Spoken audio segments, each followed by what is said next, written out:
Amén, gloria a Dios. Dice la Santa Escritura que si Jesucristo no hubiese resucitado, seríamos dignos de conmiseración, porque no tuviéramos esperanza. Pero porque Cristo ha resucitado, tenemos la esperanza de la vida eterna, como Él resucitó. Dios les bendiga mucho en esta preciosa tarde. Qué bueno, para aquellos que nos visitan, bienvenidos, les amamos. Qué bueno que están con nosotros en esta preciosa tarde. Queremos continuar con nuestra celebración. Le voy a invitar a que usted pueda abrir su Biblia en el libro del Nuevo Testamento. Libro del Nuevo Testamento. Primero vamos a ir al libro de San Marcos. Primero vamos al libro de San Marcos. Y en esta tarde el nombre del mensaje es, por supuesto, Jesucristo ha resucitado. Jesucristo ha resucitado. Y después de San Marcos nos vamos a ir al libro de Mateo. San Mateo 28, versículo 11. Pero ahorita vamos mientras usted busca el libro de San Mateo 28, 11, yo quiero darle un pequeño repaso en lo que dice en el libro de San Marcos 16. Este es un libro donde el Señor nos habla de lo que sucedió en los últimos días cuando nuestro Señor Jesucristo estaba aquí sobre la faz de la tierra. Dice que después que pasó el día de reposo, vinieron las mujeres a la tumba y se preguntaban en el camino.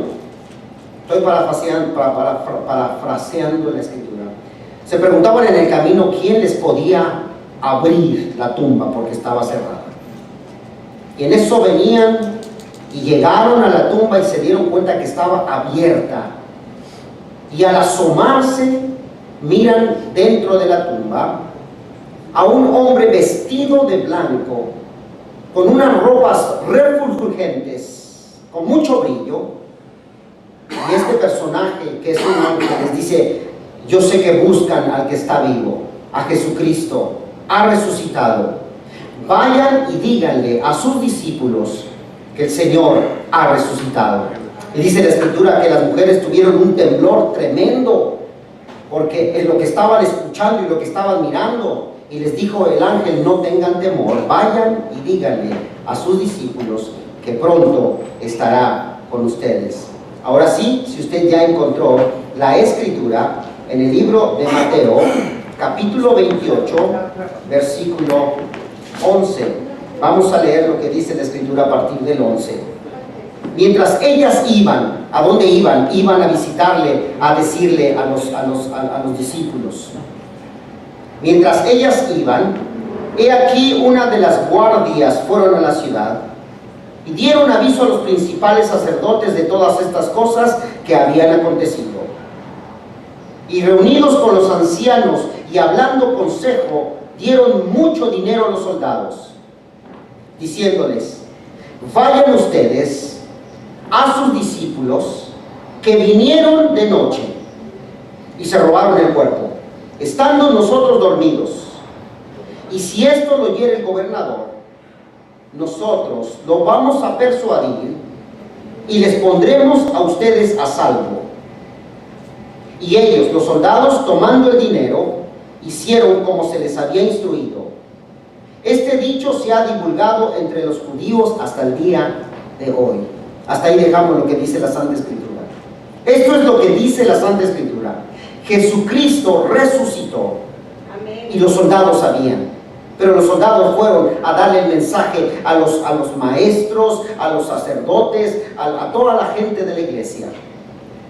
¿Sabe usted que a través de la historia no toda la gente ha creído que Jesucristo ha resucitado? No, a través de la historia se han inventado muchos cuentos, muchas teorías.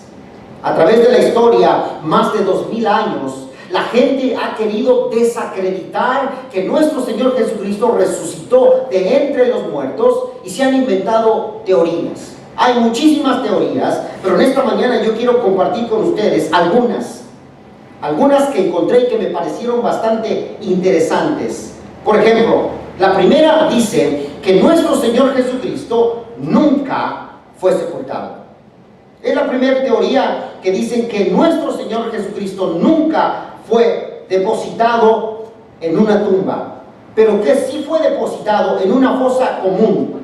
En esos tiempos, cuando alguien era castigado y muerto a través de la cruz, normalmente los ponían en una fosa común, porque eran criminales, ni sus familias los querían. Y eran puestos en ese lugar. Y dicen que nuestro Señor Jesucristo nunca fue puesto en una tumba para una persona, pero sí fue puesto en una fosa común. Pero también dicen ellos que nunca hubo ningún sello de parte de los romanos en las tumbas, que nunca hubo ninguna piedra tapando a esa tumba. Esa es una. Dos, hay otra. Otra teoría dice que nuestro Señor Jesucristo nunca murió. Esta teoría aparece después de 1600 años. Sale una persona diciendo que Cristo nunca murió, que lo único que pasó fue que se desmayó de tantos golpes que le dieron, que lo único que pasó fue que perdió la conciencia y no supo más de él. Sin ponerse a pensar que una persona que ha perdido toda su sangre no se puede desmayar, pero sí morir. Que una persona que ha sido perforada de las manos y de los pies, que una persona que estuvo más de 3 días sin tomar alimentos ni agua, sin haber dormido, y durante toda la noche lo golpearon sin descanso, cargó la cruz en ese cerro hasta la cima, y ellos dicen que él pudo soportar todo este castigo, que además le habían enterrado una lanza en el costado. Ellos dicen que Jesucristo no murió, pero que solamente se desmayó y nunca entonces murió. Si nunca murió, entonces ¿por qué podemos encontrar una tumba a través de la historia? Si nunca murió, entonces ¿por qué dice la Escritura que Jesucristo derramó su sangre por usted y por mí para perdón de pecados? Si dicen que entonces él se desmayó, ¿por qué le enterraron una lanza en el costado? ¿Por qué hicieron tantas atrocidades y él pudo resistir? Dice la Santa Escritura que ningún hombre había resistido tanto castigo como nuestro Señor Jesucristo. Pero ellos dicen que solamente se desmayó. Tercera teoría, dice que toda la gente tuvo una alucinación, que estaban un poquito borrachos y tuvieron alucinaciones, que todos los apóstoles sufrieron alucinaciones, las mujeres sufrieron alucinaciones, 500 gentes sufrieron alucinaciones, que todos los que estaban ahí cerca simplemente tuvieron una alucinación, pero que todo esto nada pasó, que no es cierto. Pero también dice que aún los romanos tuvieron alucinaciones y entonces no sabían lo que estaban diciendo. Miren nada más qué tontería en cuanto a esa teoría. Cuarta teoría dice que simplemente alguien les dio un mensaje de telepatía y que les dijo: ha resucitado. No nada más a los apóstoles, pero a las mujeres también, a Tomás también, a los 2 que iban de camino a Emaús también recibieron ese mensaje telepático y que les dijo: Jesucristo ha resucitado. Pero también a los 500 y a los romanos, y también a Poncio Pilato, que simplemente fue un mensaje telepático, pero que él nunca estuvo muerto.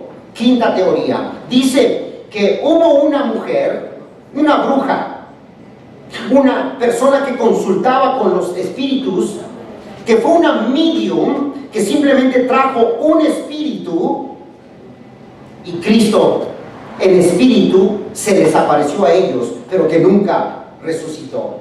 Sexta teoría dice que hubo un hombre que suplantó a nuestro Señor Jesucristo y que les hizo creer a todos los apóstoles que él era el Cristo resucitado. ¿Sabe? Esa teoría está media chuequita, si bien diría súper chueca. ¿Sabe por qué? ¿Qué caso tiene que alguien pueda ser un suplantador de Cristo y hacerse las heridas que le hicieron a Jesucristo? En otras palabras, yo no puedo concebir que alguien se meta los clavos conscientemente en cada una de las manos, en cada uno de los pies, que se meta una lanza en el costado porque quiere suplantar a alguien más, que se deje latigar y brotar toda la sangre del cuerpo porque quiere suplantar a Cristo Jesús. No nada más eso, sino que no cabe en mi pensamiento la idea de que una persona tan lastimada pueda caminar 10 kilómetros con los pies horadados, con agujeros. No lo puedo entender, pero ellos dicen que Jesucristo simplemente alguien lo suplantó y que ese alguien tuvo la capacidad de poder hacer los milagros después de la resurrección. Es medio tonto las teorías y los pensamientos de la gente que tiene hoy en estos tiempos. Séptima teoría dice que había simplemente una mujer loca, María Magdalena, que se enloqueció por todos los acontecimientos que habían pasado en las últimas semanas y que ella estaba loca y que fue con los apóstoles y les dijo: Jesucristo ha resucitado, y convenció a todos los apóstoles. Pero estaba tan loca que tuvo la capacidad de ir con el ejército romano, con los que estaban cuidando la tumba, y decirles que Jesucristo también había resucitado. Va con el gobernador Poncio Pilato y lo convence de esta locura de que Cristo había resucitado. Pero no nada más eso, y que convenció a más de 500 y a todo el pueblo que Cristo se fue al cielo. Es una teoría también media loca, como dice aquí en la última teoría. La teoría, hay una que dice que el cuerpo de Jesucristo se evaporó. Murió, sí murió, pero que se evaporó en 3 días. Por eso es que no encontraban el cuerpo. Eso es lo que dice esta teoría.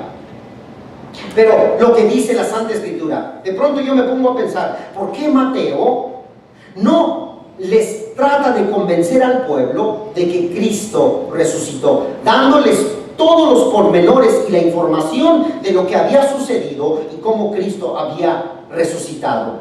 Mateo no lo hace de esa manera. Lo que hace Mateo es colecta toda la información de los enemigos, de los sacerdotes, de los fariseos, de los romanos, del gobierno, y trae toda esa información que dice en el libro de Mateo 28 de esta manera: mientras las mujeres iban de camino, algunos de los guardias entraron a la ciudad e informaron a los jefes de los sacerdotes de todo lo que había sucedido. Mateo pone toda esta información. Después de reunirse los jefes con los ancianos y tratar un complot, les dieron a los soldados toda la información que ellos tenían que compartir, pero también les dieron mucho dinero.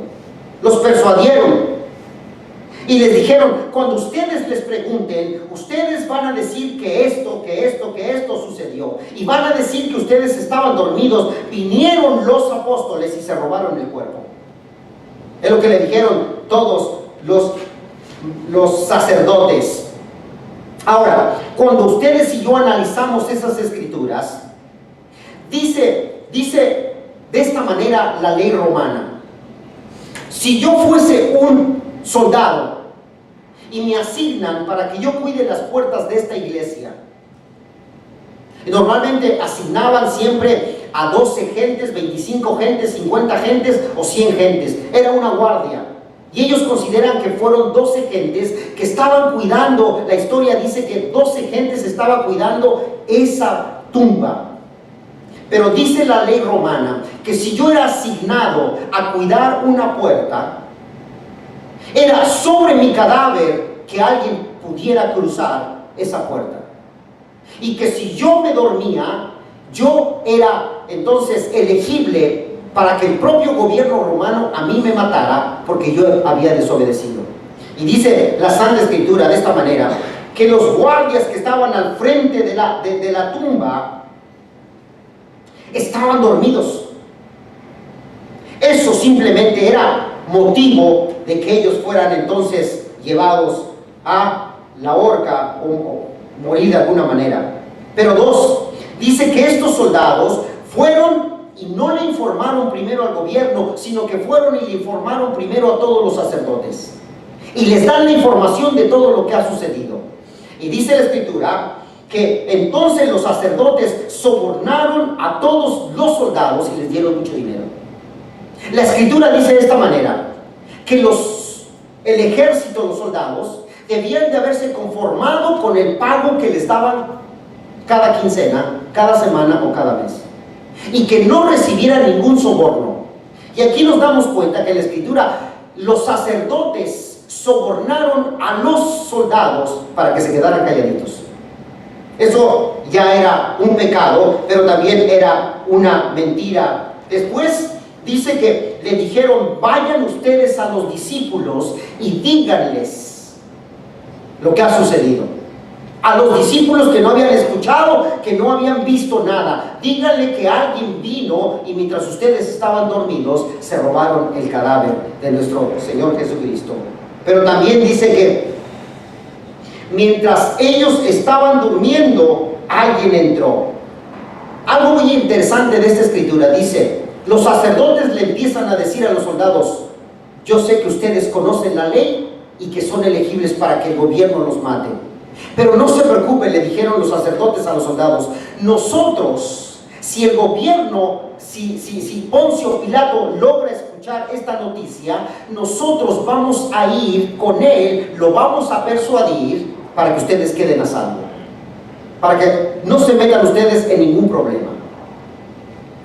La historia dice de esta manera, que Poncio Pilato había cometido varios errores en el gobierno que estaba allí en Jerusalén, que de pronto los judíos se levantaban en complots contra el gobierno y Poncio Pilato mandaba al ejército para reprimir a toda persona que se había querido levantar con protestas. Pero dice la historia que los judíos, los principales de Jerusalén, no se quedaron callados, sino que habían viajado hasta Roma para llevarle la noticia al César de que Poncio Pilato estaba reprendiendo y oprimiendo al judío en Jerusalén. No nada más fueron una vez, fueron 2 veces. Y le dice el César a Poncio Pilato, ya son 2 acusaciones que vienen en contra de ti desde Jerusalén. Yo no estoy para recibir, tengo muchas cosas que hacer y no estoy para recibir tantas acusaciones. La próxima acusación que yo tenga, te vas del cargo, te vas de la gobernatura. Es por eso que cuando a nuestro Señor Jesucristo lo traen delante de Pilatos, Pilato le dice: ¿qué voy a hacer con Jesús, el Nazareno? Y ellos gritan: crucifícale, crucifícale. Y dice Pilato: yo no encuentro en él ninguna culpa, no encuentro ningún delito. Y toda la gente, junto con los sacerdotes y los maestros de la ley, empiezan a gritar: crucifícale, crucifícale. Y le dice: yo no encuentro ningún delito.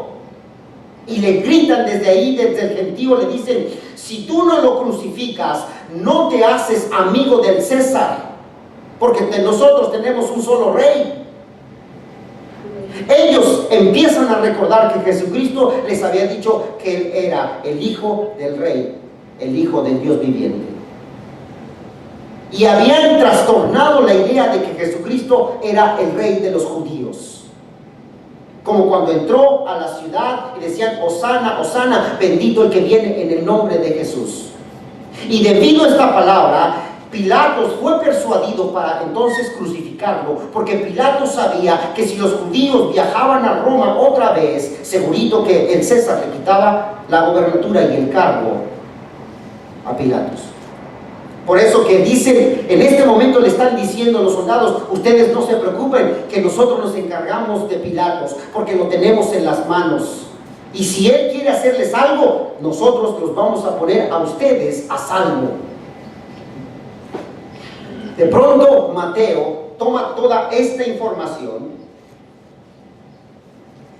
y cuando ellos dicen Jesucristo no ha resucitado, simplemente se robaron el cuerpo, ellos no consideran el testimonio de Santiago, no consideran el testimonio de los 500, no consideran el testimonio de los discípulos, no consideran el testimonio de las mujeres que vieron a Jesucristo, no consideran el testimonio de María Magdalena, no consideran el testimonio de Pedro y de Juan, y no consideran el testimonio de Tomás, el que metió los dedos en su costado.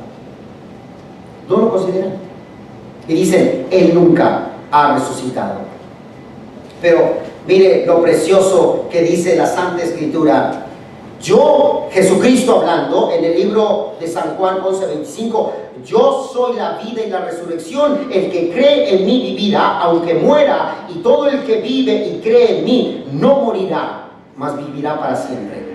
Al morir Jesucristo, entregó su cuerpo en la cruz, pero en realidad Él siempre estuvo vivo porque es Dios, y Dios no puede morir. El cuerpo fue el que quedó en la tumba, pero el Espíritu de Dios siempre estuvo vivo y siempre estará vivo. Pero en el momento que resucita para mostrarle al ser humano que nosotros también resucitaremos delante de Dios. Y dice, y todo aquel que cree en mí, aunque muera, vivirá.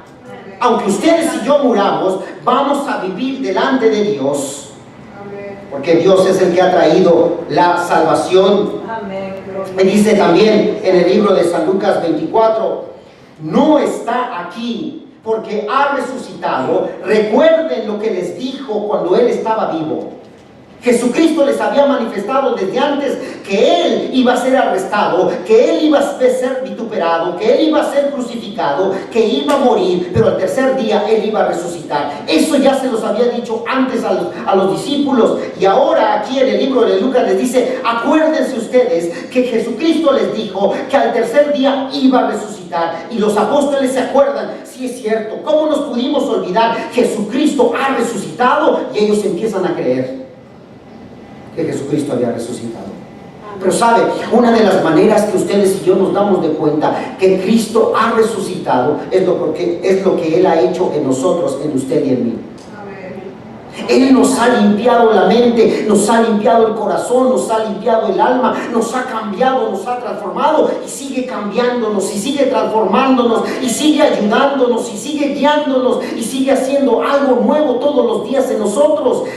Cristo ha resucitado porque yo puedo sentir su presencia, y la manera en que sentimos la presencia ustedes y yo es porque Dios ha enternecido más nuestros corazones y nuestras vidas. Nosotros en la casa doblamos rodillas y oramos por la iglesia, y en una de esas ocasiones donde yo estaba orando, mientras yo estaba hablando con el Señor, me dieron unas ganas tremendas de llorar delante de su presencia. Y me di cuenta, solamente el Espíritu de Dios puede hacer eso en usted y en mí, porque estamos hablando con el Dios Todopoderoso que nos ha cambiado. A Él le pertenecemos, Él nos ha rescatado, Él nos hizo, y Él nos dará vida eterna porque ha resucitado, porque Cristo está con nosotros hoy en este día. Pero dice también en la Santa Escritura, primera de Pedro, alabado sea Dios Padre nuestro, el Señor Jesucristo, por su gran misericordia nos ha hecho nacer de nuevo mediante la resurrección de Cristo. Mediante su resucitación nos ha hecho renacer a ustedes y a mí. Mediante esa nueva vida, Dios nos ha hecho a ustedes y a nosotros resucitar delante de Dios. Ya no somos lo mismo. Yo no sé usted, pero yo puedo sentir claramente, la iglesia después de que conoce a Cristo ya no es igual. Usted ya no piensa igual, ya no actúa igual, ya no hace las mismas barbaridades que antes hacía. Hoy la presencia de Dios está con nosotros porque nos ha resucitado, porque Él vive en nuestras vidas. Pero le dijo también el ángel a las mujeres, no tengáis miedo.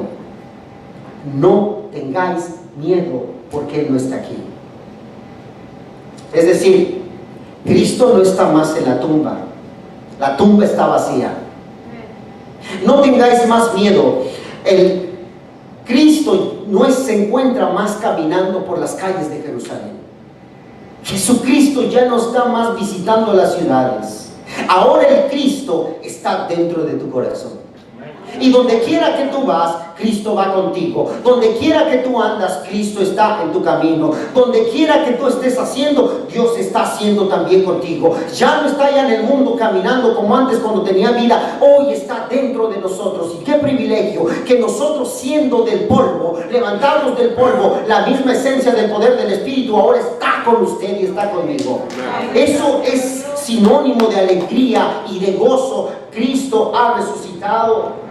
¿Sabe? De pronto, le digo algo, de pronto es triste Es triste ver cómo la gente se ocupa más hoy, donde estaría toda la iglesia celebrando que Dios ha resucitado. Como dice la Escritura, si Cristo no hubiese resucitado, dignos seríamos todos nosotros de conmiseración, porque no tendríamos esperanza. Pero porque Él ha resucitado, la esperanza está en Él, con Él. Y si está con Él, entonces ¿por qué no puedo dejar un momentito el mundo y venir y celebrar con mis hermanos? En el corazón de pronto, ¿sabe qué? Hay tantos días donde nos podemos reunir con la familia y con la gente y hacer party, ir aquí y ir allá. ¿Y por qué este día de resurrección, la gente brilla por su ausencia? Le voy a decir cuál es la razón. Porque realmente sus corazones, dice la Santa Escritura, le preguntaron al hombre rico, le dijeron: vende todo lo que tienes y ven y sígueme. Y el joven se entristeció porque tenía muchas posesiones y se fue y no regresó. Y termina ese pasaje diciendo: el corazón de este joven estaba en el tesoro que tenía ahí afuera, porque dice la Escritura: donde está tu corazón, ahí está tu tesoro. Entonces el tesoro de este corazón estaba en las cosas de allá afuera. ¿Usted cree que nosotros no tenemos invitaciones de parte de la familia? Desde temprano estamos en la casa, vengan a la casa, vamos a hacer carne asada, vamos a hacer esto, vamos a hacer lo otro. ¿Cómo no poderle dar la honra y la gloria al Dios que resucitó y nos ha resucitado y nos va a resucitar a nosotros? ¿Cómo no darle la gloria y venir y celebrar que Dios se levantó de la tumba, que se acordó de mi nombre, que me trajo a una nueva vida, que me ha limpiado y que me ha salvado, y que hoy yo y ustedes vamos a resucitar porque Él resucitó? Amén. ¿Por qué no darle la honra y la gloria al Señor?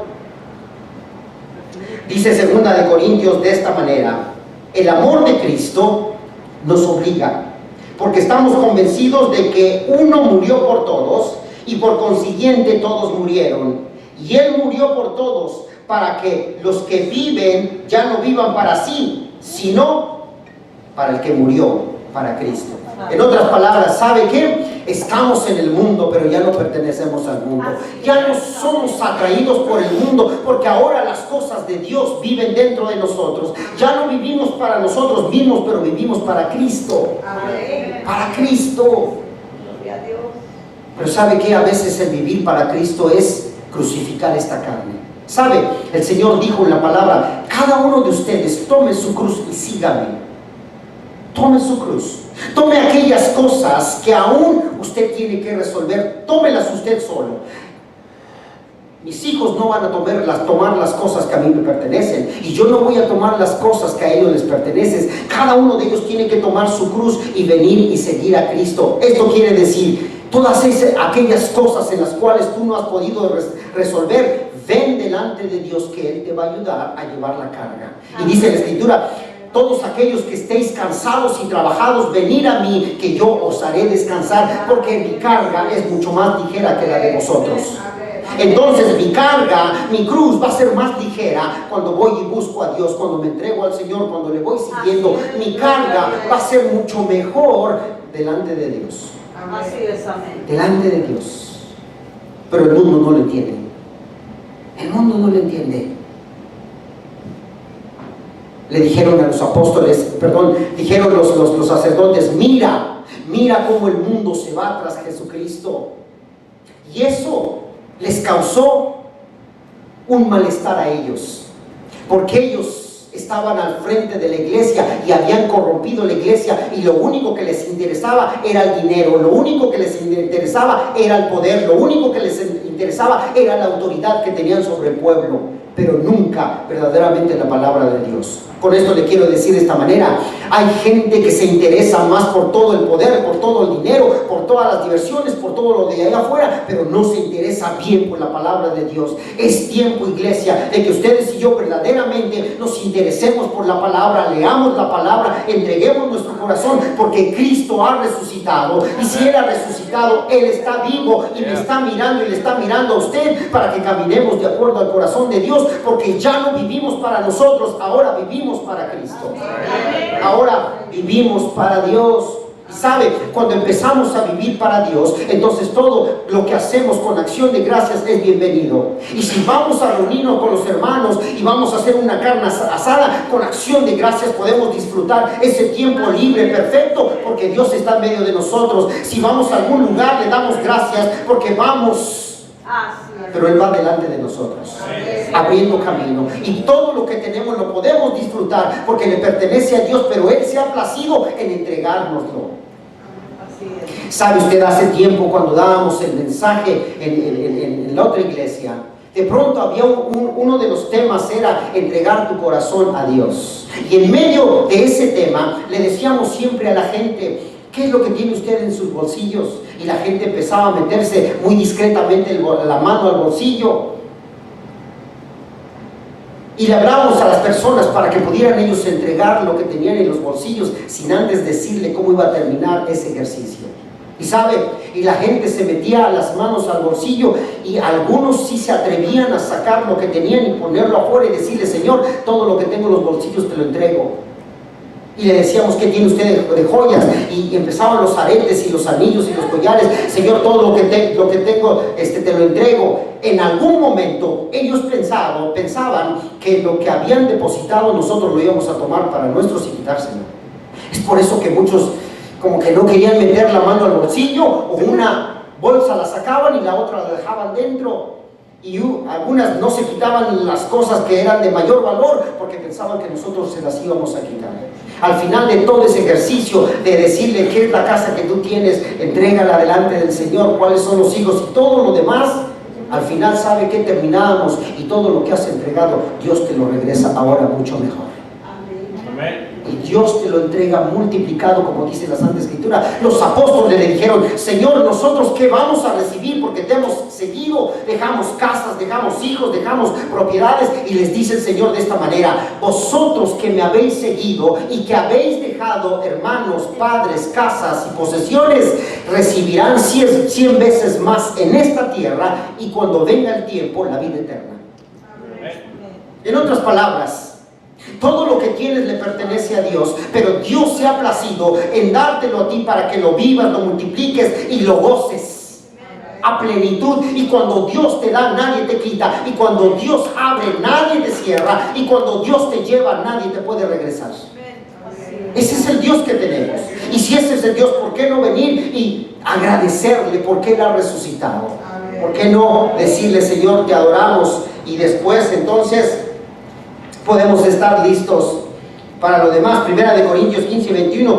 De hecho, ya que la muerte vino por medio de un hombre, también por medio de un hombre viene la resurrección de los muertos.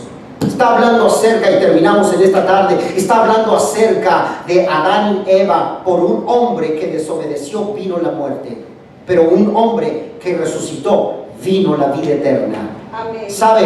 Si aplicamos eso a nuestras vidas personales, por la desobediencia viene el pecado, y después del pecado viene la muerte. Todo hombre que camina por senderos oscuros se va directo a la muerte. Toda persona que no quiere recibir a Cristo en su corazón verdaderamente, pronto, tarde que temprano, el diablo lo va a llevar a la muerte. Pero toda aquella persona que recibe al resucitado Jesucristo, entonces tendrá la vida eterna delante de Dios. Y el corazón de Dios es que nosotros nos acerquemos a aquel que ha resucitado, aquel que se levantó de los muertos. Me llama mucho la atención que dice la Escritura que los apóstoles estaban llorando. Estaban llorando porque Cristo había muerto. ¿Sabe? En esos 3 años ellos habían entendido amar verdaderamente a Cristo. Por eso estaban llorando. Hombres y mujeres lloraban desconsoladamente porque el maestro ya no estaba. Habían logrado amar verdaderamente al Señor y estaban tristes y estaban llorando. Pero les dijo el Señor: vosotros no os preocupéis, porque vuestro llanto se va a convertir en alegría y gozo, porque yo voy a resucitar. Y cuando el Señor resucitó, ¿sabe qué? Se olvidaron del llanto, se olvidaron de la tristeza. Ahora ellos empezaron a reír y estaban alegres y contentos porque escucharon que Cristo había resucitado, porque escucharon que Cristo se había levantado y hoy estaba en medio de ellos. ¿Sabe?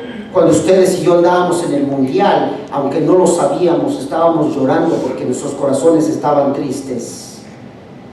Estaban tristes por el mundo en que vivíamos. Pero después de que Cristo nos ha rescatado, ahora tenemos esa alegría, ese gozo. Y de pronto, el otro día teníamos una oración y dice mi esposa en su oración: Señor, regrésame el gozo, la alegría.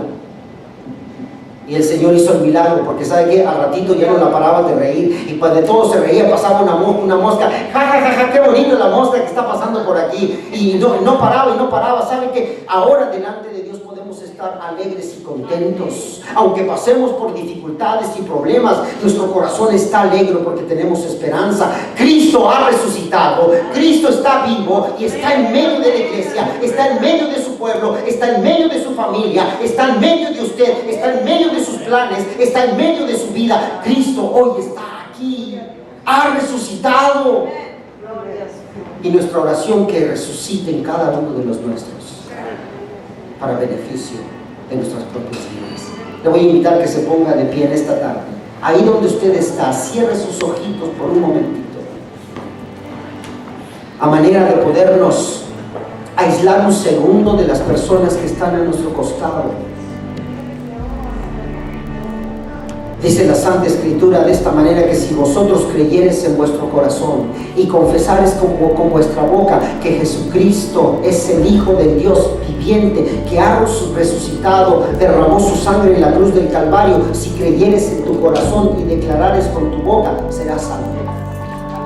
Y el deseo de Dios es que toda la iglesia, usted y yo, seamos salvos. Y queremos nuevamente, si usted ya hizo esta oración hace mucho o hace poco, yo le quiero invitar para que en esta tarde todos nos reconciliemos con el Señor. Y ahí donde usted está, y todos los de casa, vamos a repetir audible: Señor Jesucristo, en esta hora te pido perdón porque te he ofendido, porque he pecado, porque he manchado mis ropas. Perdóname y límpiame con tu sangre preciosa derramada en la cruz del Calvario. Lléname con tu Espíritu Santo y escribe mi nombre en el libro de la vida. Declaro a Jesucristo mi Dios, mi Rey y mi Salvador. Si usted hizo esta oración o se ha reconciliado con el Señor, levante su manita. Queremos conocerle, queremos saber, queremos seguir orando por usted. Dios le bendiga, Dios su mano. Padre, en esta hora, mis hermanos que han hecho esta oración, en el nombre de Jesucristo, nunca más estarán solos, porque tú has resucitado en sus corazones y en sus vidas. Ya no habrá más miedo. Las lágrimas se van a convertir en sonrisas. El llanto ya no estará más, porque el gozo y la presencia del Espíritu estará en sus corazones y en sus vidas, Padre. Porque tú moriste por cada uno de mis hermanos aquí presentes y por todo el mundo. Por eso te amamos, Señor Padre, y declaramos, Señor, a partir de ahora, que tu presencia y el poder de tu Espíritu, Padre, nos llevará a confines más grandes y lejos de lo que nosotros pensamos. Por eso, Padre, en el nombre de Jesús te damos gracias en esta hora. Ayúdanos, Padre, a gozarnos delante de ti en todo lo que hacemos. Cantemos.